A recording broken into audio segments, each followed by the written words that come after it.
We're glad you could join us today. Here's Fred Kuhn.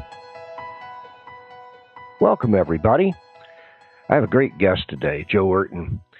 Joe is a very interesting guy. He found a company that does business in Europe, Asia, Canada, and we're trying to come to the United States, and they tapped Joe. It's called Beside You, and Joe is now president of Beside You USA and his own firm, Eurton Consulting Group.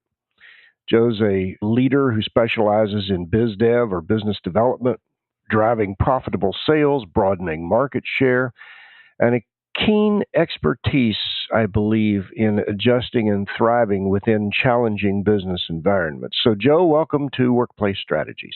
Fred, I appreciate it. The issue that we want to talk about today is resume writing from a kind of a different angle. And just to start with, most people sit down and they start writing, but that's not what you're recommending. What you're saying is, where do you start with your resume, Joe, in your opinion? Well, I've learned through the years that I'd heard the advice given and I never took it, but it starts well before you need one. I really started keeping a living file, so to speak, of my accomplishments and dates of them. And otherwise, you never really remember everything you've done and what the impact was. I had someone who was very patient with me and drew it out of me, and it took a lot longer time than what it should have to develop the resume. So I say start early and keep current with it. Well, this is what I recommend to our clients, too, is that everything you do that has an accomplishment attached to it, put it down, write it down, store it somewhere so that as you update your life through your resume, you don't have to go back and say, now, what did I do again? It's there. Yeah, and you lose track of it far quicker than you think that you do, even if you write it down, because I found it was not so much the actual stat, but the impact that it had.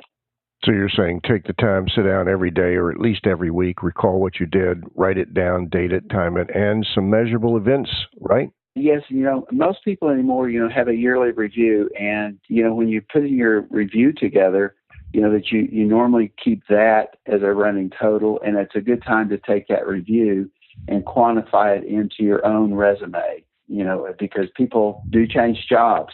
When I started in this business, if you stayed with somebody for the career that, you got an attaboy.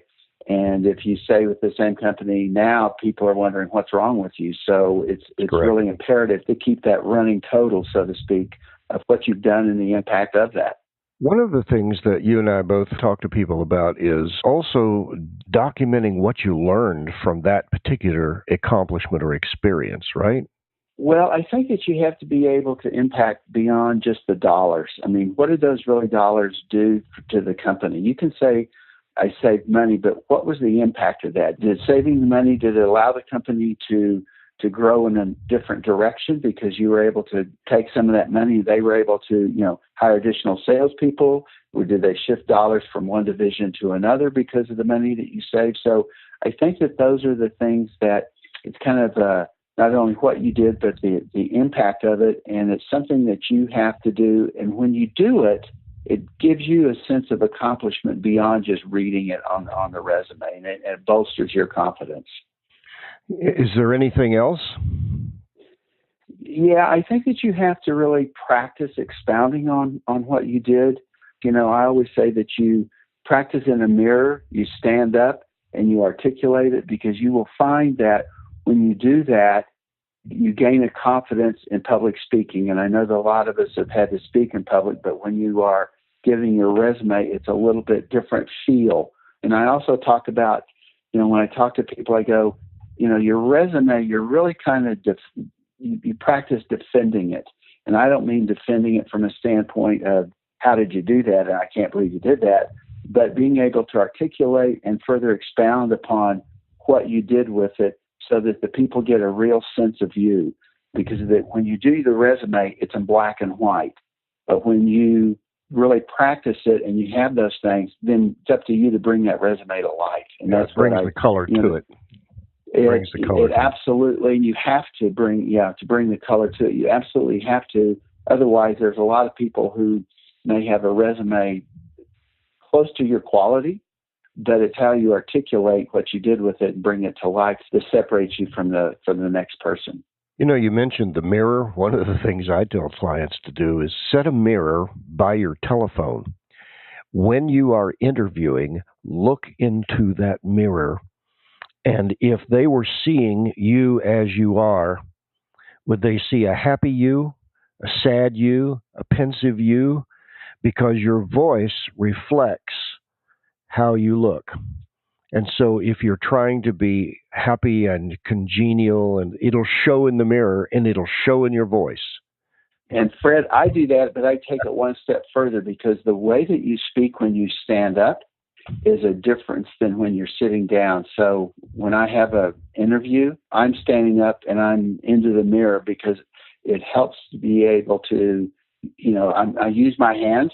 And so when you're interviewing, it helps me to be able to do that. And I think it's a leg up, because people have told me that on the phone, you're really good. And I think part of that reason is because I do stand up and I do look in the mirror to try to bring myself to life over the phone. I think that's an excellent idea. Folks, my guest today has been Joe Eurton, who is president of Beside You USA and Eurton Consulting Group. Joe, I'd like to have you back, if you don't mind, for another discussion about bringing companies to America for business. You have experience Certainly. at that. Well, thanks, everybody, for listening. Joe, thank you for being a guest.